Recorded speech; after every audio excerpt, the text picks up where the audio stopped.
coming into Johannesburg, in fact, I studied in Pietermaritzburg and then Durban, and then I moved to Johannesburg to come into university. I started to grow and then went into retail. Now the retail bug is hit. I can't get rid of retail. It hit. You talk a lot about maintaining dignity. I mean, throughout this conversation, I've heard you, I think you've used the word so many times, right? There's already an assumption because you're in retail, you have no qualification. You don't know anything, you didn't study. It hits me. It hits me right here. Who has informed you that this individual doesn't have that qualification? Has told you that it's right to speak to this individual in a certain manner. And that's why dignity for me is so important. Paying the dignity of a human being. Yes. Doesn't matter what the background is, but as long as we maintain the dignity of people. It doesn't matter. And you know, Noma, it goes even as simple as if your culture is right, and culture is many things, it's not strategy. Yes. You can have a beautiful strategy. And nobody denies it. But without the proper individuals who believe in your culture, they will not pull that strategy together for you. The famous saying, I have a functioning team, but I'm one of those HR executives where the door is always open. Anybody can chat to me. Just because I'm an executive does not mean that no one can come and tell me what it is that's bothering them, tell me what it is that's happening within their department, and I find a way and a solution in a confidential manner. Because how do you fill your cup? What grounds you? My spirituality. I enjoy, I love, I'm passionate about being in the house of God. And I love that opportunity of being humble and being submissive, you know, to somebody else. And I actually was listening to something from TD Jakes. He said, we need to give ourselves an opportunity to clap for ourselves. And I said, that's a moment to clap for myself because I feel that I use my gifts in that environment. And I don't always have to be the leader. Somebody else can also lead me. Africa rise today. Hello, welcome back to the Africa Rising Leadership Conversation. My name is Nomazibulo Tshanga and I am your host for today. I am not alone as usual. This is a space where we engage C-suite leaders that are going to tell us about their journey in corporate or as entrepreneurs, to also get an understanding of, what does the trajectory look like?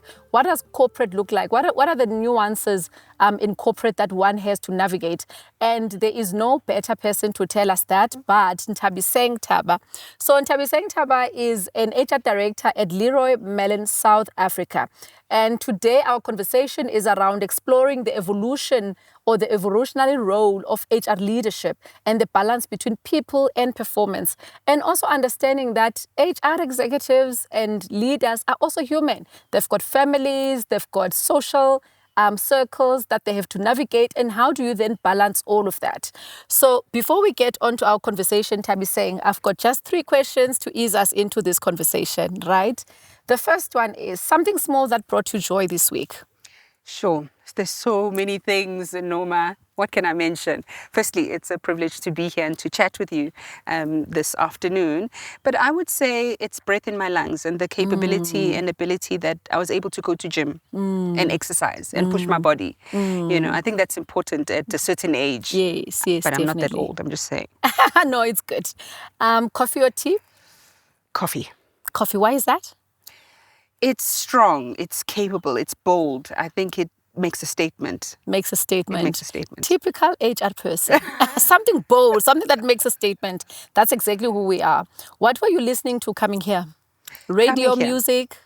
So I have a Spotify list and I'm a Christian at heart. Oh, wow. And Andrea Blue is my favorite artist at the moment. So it's anything to build my spirit. And I was building my spirit as I was coming here. Thank you. And I was asking for presence of God to guide and lead my conversation with you. Thank you so much. And that's exactly what we believe in. I'm also hardcore Christian at heart. And in fact, at the beginning of the conversation, it was all about inviting the Holy Spirit to be with us in this conversation so that the conversation can flow, be authentic, and just share the best version of ourselves to our audience. Now, Nthabiseng, before the HR executive and director, who is Nthabiseng and where is Nthabiseng from? And what are some of the formative or some of the things that shaped you in your formative years? Sure. So Nthabiseng is a Sotho name right? But actually Zulu. I grew up in KwaZulu-Natal with mom and dad, mom Zulu and my dad Sotho. They both now are resting in heaven. And I grew up in an environment of love with 3 kids, or my parents had 3, myself and brother and sister. And coming into Johannesburg, in fact, I studied in Pietermaritzburg and then Durban. And then I moved to Johannesburg to come into university. But my parents actually couldn't afford to keep me in university. So I stayed for 1 year at Wits. And after Wits, I had to find my way. And a young black woman who had her first recruitment agency, very well-known lady, Theodora Ngidi, gave me my first opportunity as a receptionist. And from there, I started to grow. I was with NT Ngidi Consulting for about a year, and then went into retail. Now the retail bug is hit. I can't get rid of retail. It hit, and I was a receptionist, and that's and the career just gotten on from there. So from humble beginnings, and the story has been challenging. It's been hard. It's been inspirational for myself, for my children.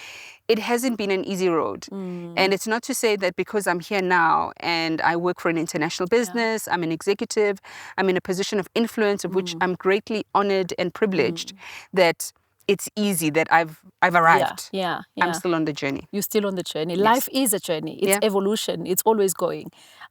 Tell me, what are some of the things that you held on to in order to become the person that you are today?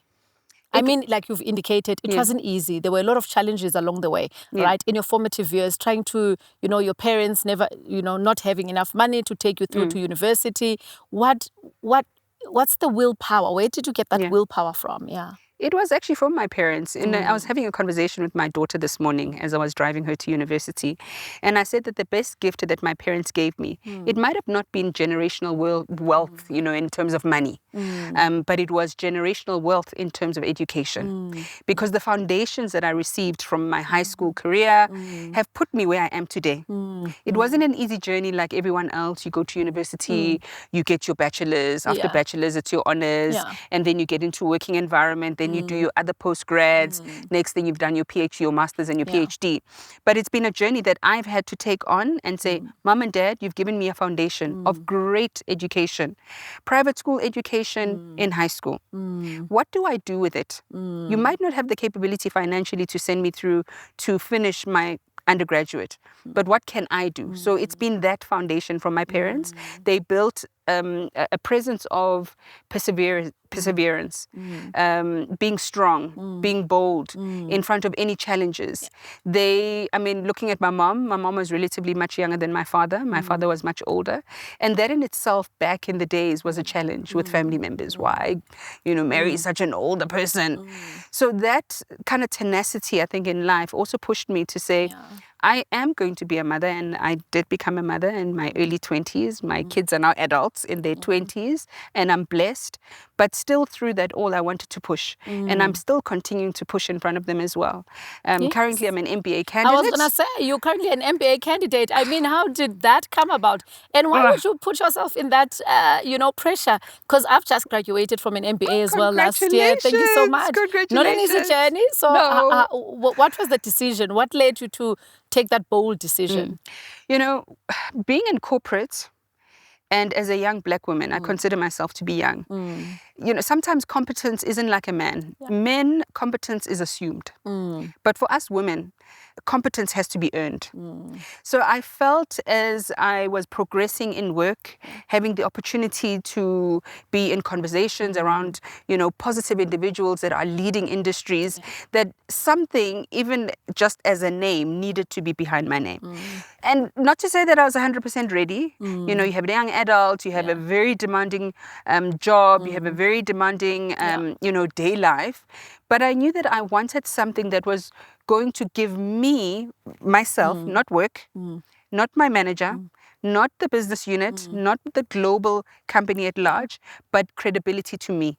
That I belong in that boardroom, that I'm capable and I'm able, and that I'm more than just a black female in an environment that's predominantly very, very male. Yes. How did you find yourself in HR? It always interests me. I mean, HR was not a very common profession in the olden days, where we were taught to go into corporate. It was into HR. It was always doctor, lawyer, A teacher. teacher, nurse, whatever the case may be. Yes. But how did you find yourself into the human resources space? So, it was by, I would say, luck, or as a Christian, no. God knew that this was going to be the place that I was going to end up in. Yeah. Back in school, I was very good with drama. In fact, when I went to Wits was to study a BA in dramatic arts. Wow. And I thought I would be an actor on stage, SABC, Mnet back in the day. Back Or in the day. TV1, whatever. Or TV1, Yes. TV2. Oh, my word. Are we exposing our age? No. It's okay. It's okay. Yeah, it's okay. So when I was working in one of the big retailers as a receptionist, I did not like the receptionist position. I felt that it was boring for me. In 6 months, I'd learned every manager that existed in the company at the time. And I used to speak to the CFO, who used to read the newspaper. It was back in the days of the newspaper. And he used to stand at reception and page through the newspaper. I think he just wanted to see what I was doing on the computer. Yes. And I used to say to him, I don't like what I'm doing. I like it, but I want something more. Yes. And he said to me, no one, Nthabiseng, will take you out of this position. You need to go and grab those opportunities for yourself. Find a gap and manipulate on that gap. And so a few months later, there was a position that opened in the company in human resources in the L&D department. Yes. I applied. I didn't get the position. A lady from Cape Town, one of our branches, actually got the position.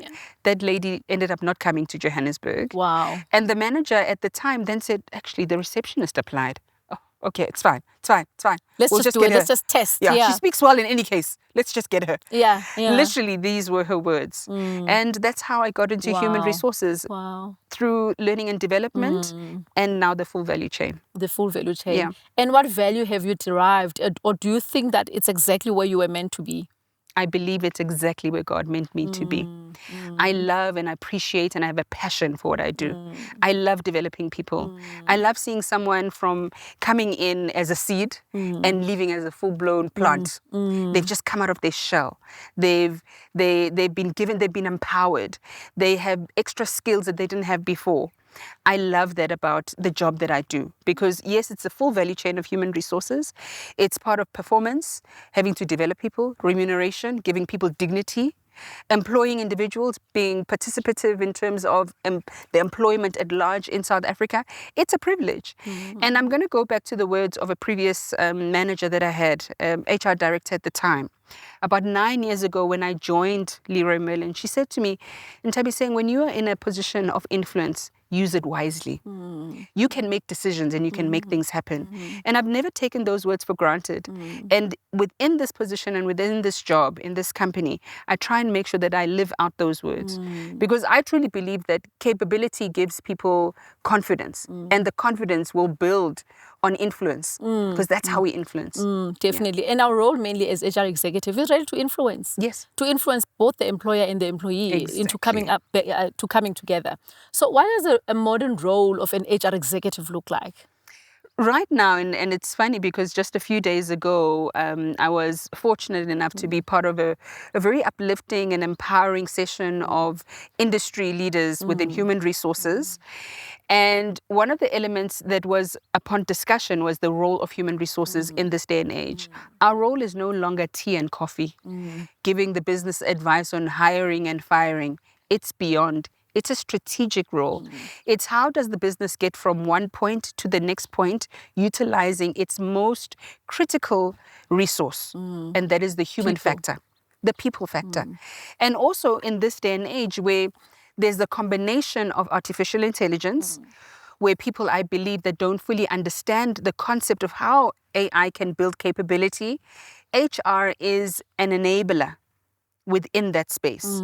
We are more than just individuals that come in and know the laws and what's happening in government and what legislation has changed. We are enablers of an organization to move from a B level to an A level, from a C level to a B, and so forth. So what are you currently busy with? What's taking your time in an HR executive office currently? because I have the opportunity to work in a business that's growing. We are building more stores. I'm very proud of that because we are creating employment for our people. We are moving outside of the hub of Johannesburg into areas such as Durban and hopefully other areas as well. What's keeping me busy is ensuring that there are strategic elements to remunerate our people well, building proper compensation benefits that are meaningful, especially in retail. Retail isn't a sexy environment, you know. It's complicated. It's one of those when you say in your family, I'm working in retail. Oh, shame. You Kind of must to be frowned upon, yeah. They're not frowned upon. There's a stigma sometimes. And my strategic element right now is building more dignity from a compensation point of view, but also the other element is building talent pipelines, succession, our people being ready to manage, to lead, to execute in this international company that exists in South Africa. Thank you for that. I think that's a mouthful. And those are the key things that are important when it comes to an HR director. So tell me, Nthabi, how do you influence leaders in a boardroom to lead people in a highly complex, highly performance-driven, and highly volatile environment? I believe that as an HR specialist or an executive, to have any influence in a boardroom, you need to understand the business, understand the full value chain of the business, the numbers, how the business operates. Because nobody can deny a number. It's facts. It's undeniable. A 1 and 1 is a 1, it can never be a 2. And that's how you can build influence in that type of environment. I truly believe that. And my teams know, even when they gather, they have to have the data, analyze the information, and present something that's meaningful and they can be of influence to somebody else. So what do you think of the statement profit versus people? That's truly my CFO will be happy when he hears that. That's his mantra. As far as I'm concerned, without the people, you will not be able to make that profit. So people come first. People are not a cost. They're an investment. You invest in your people. A lot of statements have been made that an individual will resign not because of maybe the business, but it's because of a manager.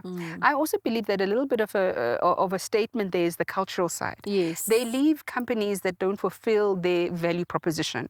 If your culture is right, and culture is many things, it's not strategy. Yes. You can have a beautiful strategy. And nobody denies it. But without the proper individuals who believe in your culture, they will not pull that strategy together for you. The famous saying, culture eats breakfast. It's strategy for breakfast. Exactly. That is the saying, and it's very true. It is true. So tell me, how do we build this culture within organizations? Because, I mean, culture is a word that gets thrown out a lot, right? Within organizations, wherever you go. I mean, if you're meeting with leaders, if you are meeting with HR directors or any type of leaders, they always talk about the culture. So culture is foundational, right? It's a basic sentiment. But how do you build this culture? Because sometimes it's easy to talk about culture, but sometimes we struggle to actually build this culture. And what does that look like for an organization? So for me, before you can even build something, it needs to be created. It's like a recipe. You know, before you can make something, you need a recipe, you need products, you need items to put together. And that can only come from top management. If top management has not infiltrated and inculcated and built, then nothing else can be built from there. Otherwise, it's just words. Or it's a lovely poster that goes up in the offices around the building. It's not lived. It has, some things are top down, not bottom up. And culture, I believe, is a top down. If executive management in an organization, top management, do not themselves believe and build and live and walk the culture, why should anybody else follow? Definitely, definitely. However, how do you then hold leaders accountable to live that culture? So, and that's a very important question because right now, you know, we sit with companies, we are doing employee surveys, we're wanting to listen to teams, listen to what they're saying, try and fix a few elements. And when I read those types of surveys coming in, I go back to top management, not the line managers, to top management and say there's a gap, there's a problem here. And if you don't recognize and realize this problem, then we have an issue. And that's in a way to form an ability for people to take part also in the issues and gaps that are existing. That they take accountability and responsibility and we work together towards building a strategy going forward in how do we mitigate those gaps. But it's holding top management accountable by going back to view those elements that have been pointed out by employees. So how important are values then within this whole big elephant of, Yeah. of culture. How important are values? Because sometimes we often mix values, strategy, culture, because they are all in one All bracket. intertwined Yes, intertwined together. So Yeah. what are values, and how do we ensure that the values are lived, and what informs the other? For me, the values are the pillars. It's what holds the culture in place. Because when you are, even as an organization, sometimes you have to relook at your values. Yeah. Because the company has expanded, has grown, maybe new individuals have been added to the team, maybe there's new management that's leading in a certain way. Yeah. So the culture will be there, but then the pillars, if the pillars change, they hold that cultural element together. Then strategy afterwards comes in. Because when you get the people to fall in love, to follow, you have a charismatic, a view on the aspects of the business, then they want to follow that strategy. Yeah. So it's the pillars holding the culture together, the Then strategy comes follows, yes, then after. execution thereafter. Yes. So tell me, how do you build future pipeline, or what does the future workforce in the retail industry looks like? I'll go back to a conversation that I had. I believe it's making sure that people are capable within their environments that they're in. Everybody has a job description. And being in retail, I'll give an example of retail. When you are going into a shop, you don't experience a person's job description. You don't. You experience an experience that they're offering you. Yeah. An individual that is fine, trained in terms of the job description that they have, in terms of the job title, but the consumer is looking for somebody that can handle themselves under pressure, and that can only be capabilities. So for me, building that talent pipeline is building the proper technicalities and capabilities in ensuring that people are ready for that very pressured environment that retail holds. And it's more than a job description, it's more than a job title. It's those things that you can't touch. Exactly. The intangible things. Intangible elements Yeah, that yeah. are the key drivers in building a strong customer journey when an individual works or walks into a retail environment. What's your view, and maybe you can expand on it, on customer experience and employee experience? That one cannot live without the other. It cannot. It truly cannot. Yeah. And that's why most of the time when we listen to the employee through listening campaigns and listening tools, we also inevitably are listening to the consumer as well. Yes, because they scream through the employees. Yes. And then we start finding where could the possible gaps be in the customer journey, because it's influenced by the employee journey also coming in as well. So the two cannot live without the other. A happy customer can only be happy if he's gone through or she has gone through a positive journey within a store environment. And that's the employee side. So what are some of the development plans and tools that you help and capacitate your team members at a store level? What does that look like? For me, it's the technical ability. I work in DIY, home improvement. It's not fashion. That's, fashion is very glossy. It's hard. It's hardcore. It's testosterone driven. Men are coming in to get their bricks and their drills. But also women are coming in to get, the decorative side as well, the softer side, maybe the paint and so forth. And not to maybe put any genders and generalization within gender roles, but predominantly when we look at the statistics and we look at surveys, that's what we're seeing in terms of our customers. It could cross over, but it's providing our employees the opportunity to know technically what each product entails. Whether you are a woman employee or a male employee, you need to know how to use a drill. Yeah. Whether you're a woman or man employee, you need to know how to install a toilet, how to install a bath. Because when you have those technical abilities, you are able to provide the right advice and a solution for that consumer. So that's the way of capacitating and giving capability more than just the product being in front of the individual. So talk to me about AI. I mean, we're moving into an AI era where we are digitizing, we are optimizing, and really the introduction of AI being an enabler, which is something that we've already spoken about. So tell me, what is it that you are doing in AI that's enabling employee capability? It's making sure that we have different AI capabilities within a store, making the process faster for the employee, but also for the customer as well that's walking in. I've always seen when AI was coming in, there were a lot of chats. AI is here to take our jobs. AI is not here to take people's jobs. It's here to make the function faster and more efficient. It's here to make things roll in a much more efficient way. and provide the consumer also the ability to have their products when they say they want their products, and have the employee also having more view in terms of the products that they have in store, the quantity, the percentages, the margin. So in actual fact, it's bringing that employee. We spoke about what brings influence in terms of a boardroom environment. What brings influence in terms of an employee on the sales floor? It's that capability of that knowledge. And what we have done is bring in that AI capability to all our teams within the support function, which is HQ, as well as on the store environment. And most of our systems also are having an element of AI being built in. It promotes performance, because now, why must you write a whole sentence about how you feel? When you can just write 3 words and AI can pull the rest for you. It's efficient. Then you go back to the sales floor. Yes. And then you do what you are capable of doing and what the thinking, right? Because also it influences and encourages us to think, because now you are not burdened by administration. You are always in your strategic head. Exactly. Efficient, faster, more productive. Definitely. Tell me, what are some of the, skills of the future when it comes to retail? What are you guys looking for, or what does that look like in terms of, from 2026 and beyond?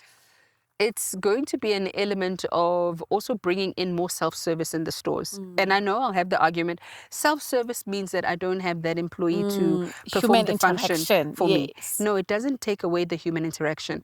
But I believe that there's certain jobs within retail that we can capacitate and give our people more skills to do something more strategic, management capabilities, rather than having somebody scan your item for you to leave. That should be a function that a machine should be able to do.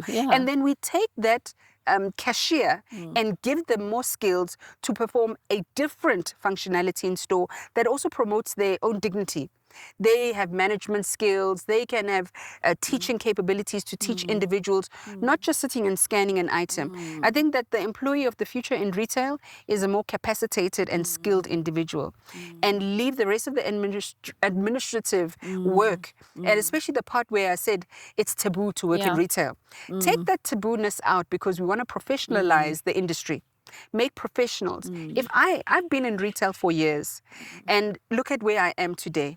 If I can become a professional, if I can become an executive, so too can that cashier. And that's what I'd like to see being built in the next few years. And this is very important, because like you said, most of the people started in retail. I also started in retail. I think I was in grade 9 is grade 11. I was in grade 11 when I started working at the fashion world. That's where I started. Then from there, I had moved into Edcon. I think they were Edcon. And it felt like a promotion, like to move from, and I mean, I moved from a 25 rand per, it was not per hour, it was 25 rand a day or something. It couldn't have been an hour. Yeah, it was 25 rand a day, and then I moved to a 30 rand a day at Edcon. But it felt luxurious, you know, to work in Edcon, because I think it was administered at the head office in because I was in the Eastern Cape, but it was administered in Johannesburg. So what does a future trajectory look like for a retail person that strictly, is in matric, is going into retail with no formal undergrad qualification? What does that look like? And how can this person leverage on those opportunities? Because we kind of frown upon it, but there is careers to be made in the retail industry. 100%, Norma, there are careers to be made out of retail. And fortunately, we have a very good functioning sector education training authority. The wholesale and retail sector is bustling. They want to professionalize the industry. There is discretionary funding that is available, learnerships. There are retail management development programs, international leadership development programs as well. Those are the avenues that can help young people that are coming straight from matric and coming into organizations and companies as unemployed individuals into learnership streams. There are success stories that I can tell you within our own business, where we have taken people that were unemployed straight from school with a matric certificate, and today they are head of departments. They are department managers. And I always say to them, guys, you are in the store operational, and that's where I believe the heartbeat of the company exists. But the other side, where the heartbeat is pumping the blood to is the support function. Yeah. And we need people in marketing, we need people in finance, in the digital sectors of our business, for you guys to grow from where you are into those roles. Because whenever you're in a store and you see a product, you saw it on a pamphlet, somebody put it on that pamphlet. Yes. So yes. that's a profession. And that person is working in retail. There's somebody who employed you. That's a profession. So it's those types working with the seaters. I am a full believer, and I trust the wholesale and retail sector in the capabilities that they provide for companies to enable youth to find professionalism within the industry. And you're quite right talking about the seaters. I mean, we the type of job that I do as a training provider, I engage with various seaters. And one of the seaters, which is the one you've mentioned, wholesale and retail, is one of the seaters we are accredited by. And it's amazing, in the past 5 years, trying to see what the seaters are doing in terms of partnerships, in terms of global programs, development programs, and just to professionalize even the qualifications in terms of updating the qualification. It's just a lot of amazing work that government is doing in that space. And I think it's up to us as young people to tap into those opportunities and see where you can leverage and pull and pull on that. Exactly. So tell me, the human side of being an HR executive. So what is that, and how do you wake up and practice it every day? Sure. It's tough. It's not easy. It's really not. And I think also because the industry that I'm in is very male dominated. We were just a few days ago in an African retail environment with retailers, and there were a few male individuals that are in prominent roles, even from suppliers that supply the retail industry as well. But it's a role where if I wake up in the morning, I know that today is a day of influence, and somebody will come in to the business, a certain way will leave different. There's somebody that maybe needs help in something that they're going through at home, and they just need somebody to speak to. I have a functioning team, but I'm one of those HR executives where the door is always open, literally. Anybody can chat to me. Just because I'm an executive does not mean that no one can come and tell me what it is that's bothering them, tell me what it is that's happening within their department, and I find a way and a solution in a confidential manner, because confidentiality also in human resources is critical. You build trust. You build trust. Credibility, as well as a form of dignity for people. People don't just feel like they want to come to you and tell you what's bothering them. They come because they want trust, and they come because of that confidential element as well. So I suppose it's that element of being able to see how many people you can help in a day. I speak to people sometimes not about human resources, sometimes not even about working in the company, just because somebody felt, how can you guide me in this? What should I do? It's got nothing to do with the company and the money we'll make in that day, because we are a business at the end of the day. But it's something that was important to them and for them. And if I can be part of that success story for them, I've done my job. You talk a lot about maintaining dignity.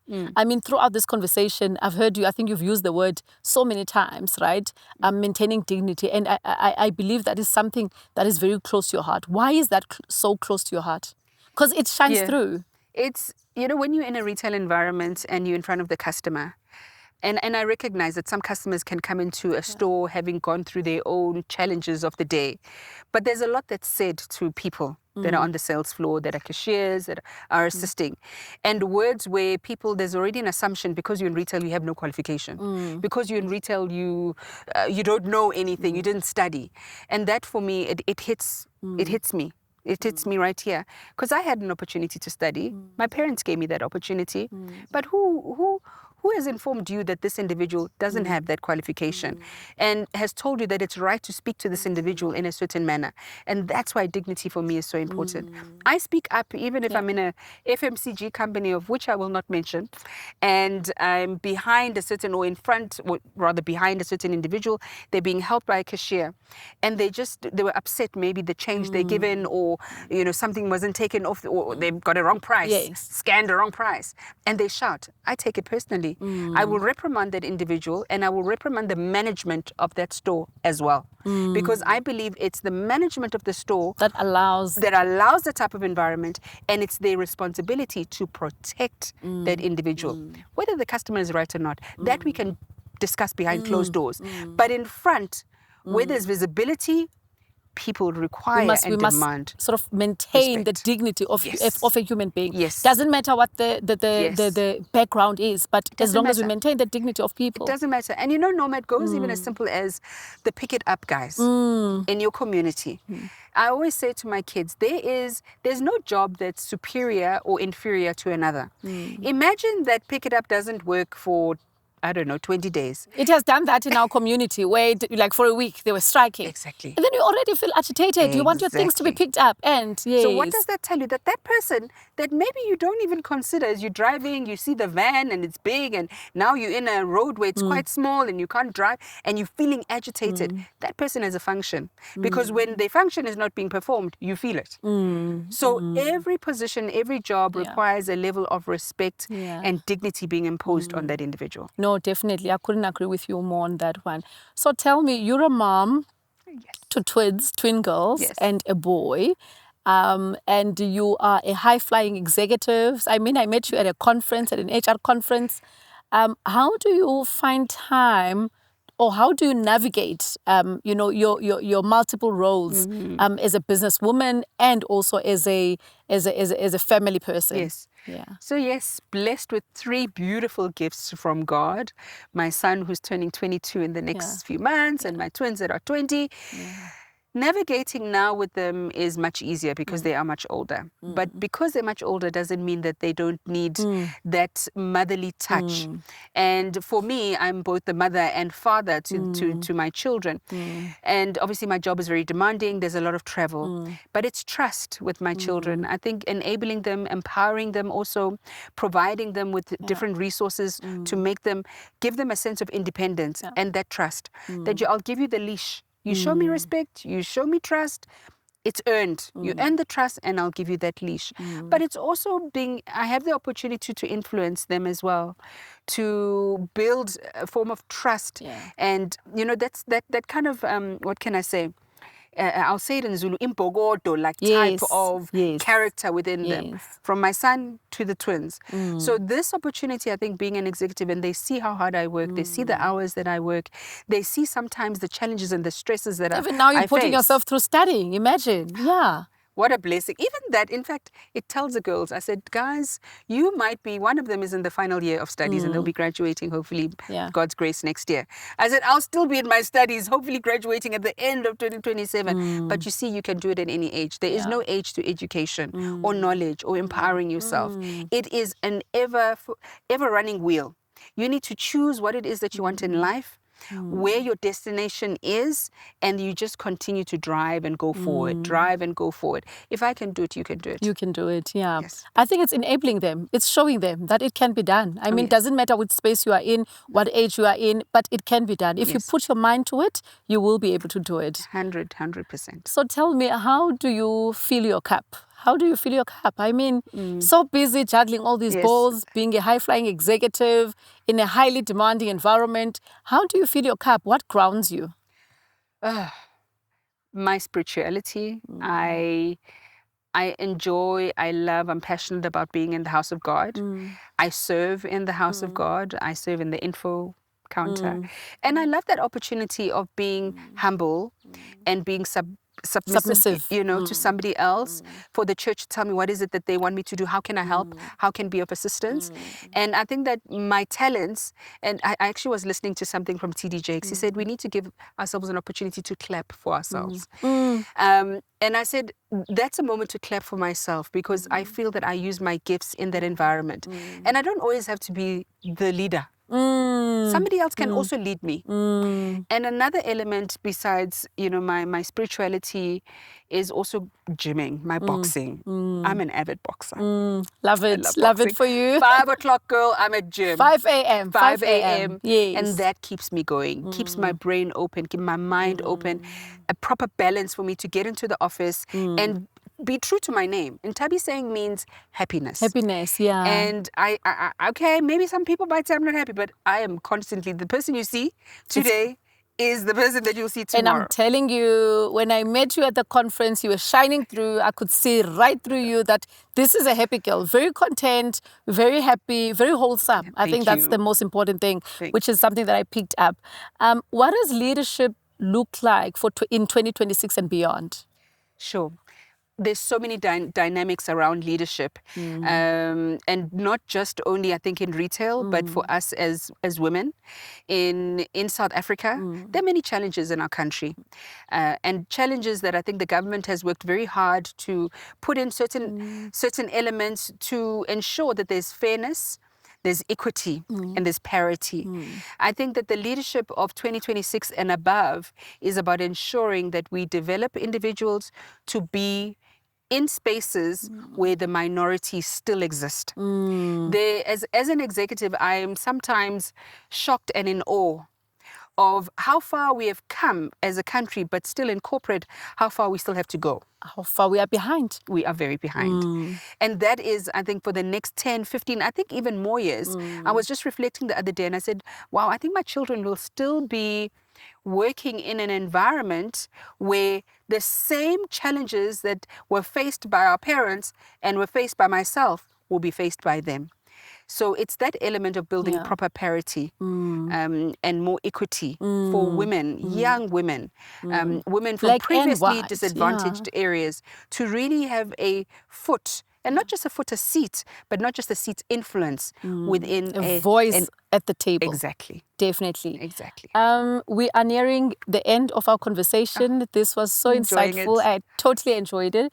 So tell me about the legacy. What legacy do you want to leave behind? So when we remember Nthabiseng in the next 15, 20 years, what do you want to be remembered for? I want to be remembered as the woman who could take her management, her leadership, her executive hat off and be able to empower even that individual or that individual or that individual at all levels. The influence part, developing part. Definitely. Wow. Thank you so much, and thank you for tuning in. That was the end of the conversation. Thank you to Nthabiseng Thaba, who is the HR Director at Leroy Merlin, South Africa. Thank you so much for coming. Thank you. See you on our next episode. Goodbye. Africa, rise today. Thank you for listening and thank you for tuning in. So we are available on the podcast, Apple Podcast or any other streaming podcast. Please do comment, subscribe on both the podcast as well as our YouTube channel, which is Africa Rising Leadership. Until we see you again next time. Thank you.